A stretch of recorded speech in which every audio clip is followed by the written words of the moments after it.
it's starting to hurt my feelings. Well, yeah. What went wrong there?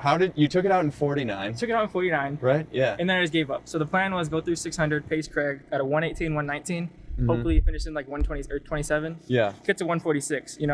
But obviously that was right out the window. First 200, I went through like 23. And I think it's just a cadence problem. You can't run a 1500 then run an 8 and like kind of knock down the cadence you'd like to. So. Right. Yeah. Well, I mean, your last 300 in that 1500 was probably close to the pace that you were looking for. Yeah, in the first part of that 8. Well, and it's awkward too because I don't run the 15 that often. So like I'm just gauging myself, and the entire time I was like, I'm just gonna go with 100 meters left. And then like later in the race, I was like, I feel good. Maybe I should go 200 left. Then I was like, oh, I'll just go with 300 left. So it's just kind of like those things that I don't recognize running the 15 that I do in the 8. That I'm just trying to kind of handle my bearings a little better in the 15 now. Yeah. How good did it feel to get out there and rip it up a little bit? It felt good, but it's almost like I don't want to keep doing the 15 because I still at heart believe I'm a 400, 800 guy.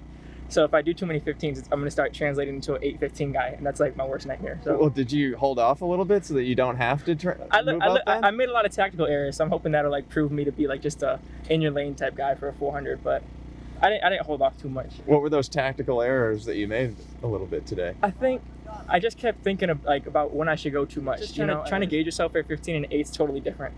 Because in 8, if you go with like 300 meters left, like you could die, but if you go with like 15 left, like I don't know, I just feel like you're not going to die as hard, but yeah. I don't know what I'm talking about, but what did that pace feel like at the very beginning of that 1500? It felt pretty pedestrian. I mean, Craig and I do those kind of like tempo stuff, or like 300s at 45 seconds, 44 seconds. So the cadence felt right, but just doing it all at once was obviously a little different. But yeah.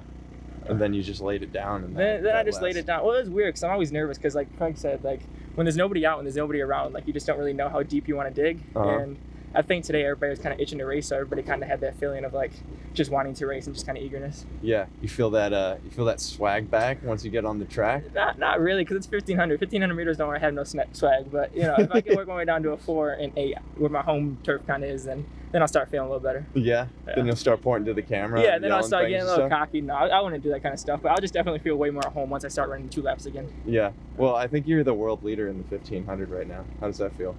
Wow, that means absolutely nothing because no one's ran, but I guess it's a cool stat to have because that means I have the 8 and the 15 then.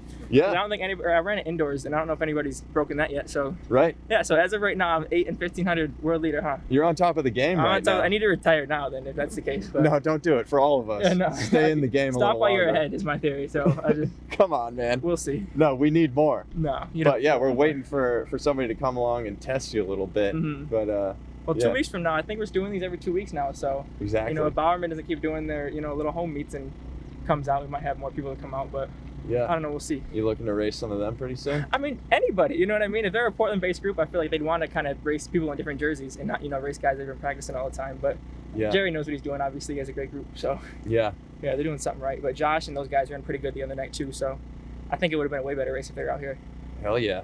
Yeah, it'd been awesome to watch. It would have been cool, but I kind of get it too, because like I'm an 8 guy, they're a 15 guy. Like I have nothing to lose. They, you know what I mean? Kind of like. So I understand it. Well, going forward, we're gonna keep doing these things. Yeah. So we're gonna have more races, but right now you got the top mark in the land, and people are coming for you. So I'm glad to have the target on my back then.